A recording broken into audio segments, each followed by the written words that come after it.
അത് ഇന്ത്യ രാജ്യത്ത്. അപ്പോൾ നിങ്ങൾക്ക് ഇന്ത്യ രാജ്യത്തെ വിശാലമായ ആലോചനകളിലേക്ക് നിങ്ങൾ കാര്യങ്ങളും അല്ല സ്മൃതി, താങ്കൾ എന്തിനാണ് താങ്കൾ ചോദ്യം ചോദിക്കുകയും എന്നോട് ഉത്തരം പറയാൻ ആവശ്യപ്പെടുകയും എന്നെ തടസ്സപ്പെടുത്തുകയും ചെയ്യുന്നത് എന്താണ്? ചോദിച്ചോളൂ, ഞാൻ കേട്ട് പറയാം.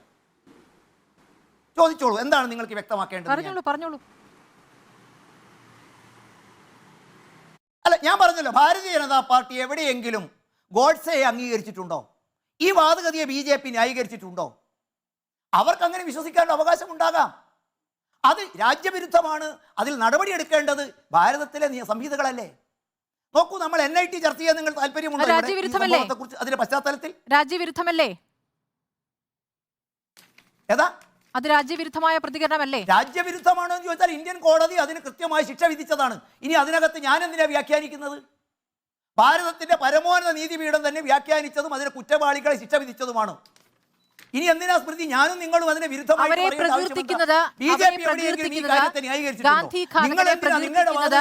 രാജ്യവിരുദ്ധമായ പ്രതികരണമാണോ? ഗാന്ധിഘാതകനെ പ്രകീർത്തിക്കുന്നത് രാജ്യവിരുദ്ധമായ പ്രതികരണമാണോ അല്ലയോ ശ്രീ TP ജയേന്ദ്രൻ? എന്തായാലും രാജ്യസ്നേഹപരമായ ഒരു പ്രവണതയല്ല. രാജ്യവിരുദ്ധമാണോ എന്നുള്ളതാണ്. എന്താണ് ഇങ്ങനെ ലൈറ്റ് ആക്കുന്നത്? രാജ്യവിരുദ്ധമാണോ? അല്ല, ലൈറ്റ് ആക്കുന്നത് ഹാർഡാക്കുന്നത് നിങ്ങളാണല്ലോ. നിങ്ങൾക്ക് എന്തിനാ ഹാർഡാക്കേണ്ട ആവശ്യം? കേരളത്തിലല്ലേ സംഭവം? അതാണ് അറിയേണ്ടത്. പിണറായിയുടെ പോലീസ് അല്ലേ ഇവിടെയുള്ളത്? Cyber police. സ്മൃതി ഒരു മിനിറ്റ്, കേരളത്തിലെ സൈബർ പോലീസ് എന്നൊരു വിങ്ങുള്ളത് നിങ്ങൾക്കറിയുമോ? കേസെടുത്തിട്ടുണ്ട്. കേരളത്തിലെ നിയമം നടപ്പിലാക്കേണ്ടത് കേരള പോലീസ് അല്ലേ? കേസെടുത്തിട്ടുണ്ട്. ആ കേസെടുക്കട്ടെ, അവരോട് മുന്നോട്ട് പോകട്ടെ. BJP സപ്പോർട്ട് ചെയ്തോ? BJP അതിനെ ന്യായീകരിക്കുകയോ BJP സഹായിക്കാനും പോയോ? NITയിൽ എന്താണ് സംഭവിച്ചത്? എന്താണ് BJPയുടെ മനസ്സിലാക്കുന്നത് പറയാമോ? ഇത് BJP NITയിൽ നടന്ന കാര്യങ്ങളെ BJP എങ്ങനെയാണ് മനസ്സിലാക്കുന്നത്? ശ്രീ TP ജയേന്ദ്രൻ ഒന്ന് പറഞ്ഞു തരാമോ? NITയിലുണ്ടായ സംഘർഷങ്ങൾ, ഏത് കാര്യത്തിൽ സംഘർഷമുണ്ടായി? അതിനുശേഷം ഒരു വിദ്യാർത്ഥിക്കെതിരെ ഉണ്ടായ അക്രമം, വിദ്യാർത്ഥിയെ സസ്പെൻഡ് ചെയ്ത നടപടി, അതിനെയൊക്കെ എങ്ങനെയാണ് കാണുന്നത്? ഒന്ന് പറയാമോ? അല്ല, ഞാൻ നിങ്ങൾ മനസ്സിലാക്കിയത് പറഞ്ഞാൽ നിങ്ങൾ മനസ്സിലാക്കി ശരിയാണോ എന്ന് എനിക്ക് പറയാമായിരുന്നു. അല്ല, താങ്കൾ പറയൂ, നിങ്ങളുടെ മനസ്സിലാക്കൽ പറയൂ. അല്ല, ഞാനത് ചോദിക്കുന്നത് ഏത് വിഷയമാണ്? അവിടെ ഒരു സംഭവം വൈശാഖും കൈലാസുമായി ബന്ധപ്പെട്ട ഒരു സംഘർഷമാണോ താങ്കൾ ചോദിക്കുന്നത്? അതെ.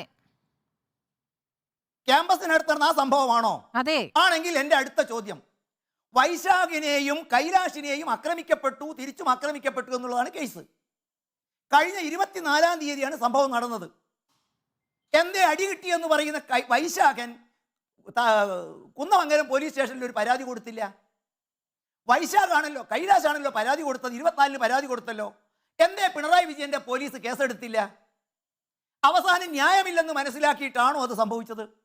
അവസാനം അവിടെ സമ്മർദ്ദതന്ത്രത്തിന്റെ ഭാഗമായിട്ട് വലിയ സംഘർഷം പുറത്തുണ്ടാക്കിയോ? അവിടുത്തെ NIT ഡയറക്ടർക്കെതിരായി ശാരീരികമായ ചില ആക്രമണങ്ങൾക്ക് പദ്ധതി ഇട്ടോ? എന്റെ സിമ്പിൾ ചോദ്യമാണ്. കേരള പോലീസ് ഈ വിഷയത്തിൽ എന്തുകൊണ്ട് കേസെടുത്തില്ല?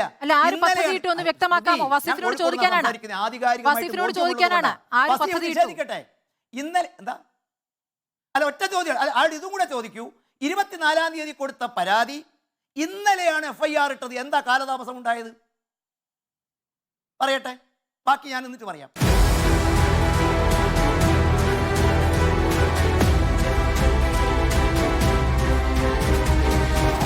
ഡിബേറ്റ് വിത്ത് സ്മൃതി പരുത്തിക്കാട്.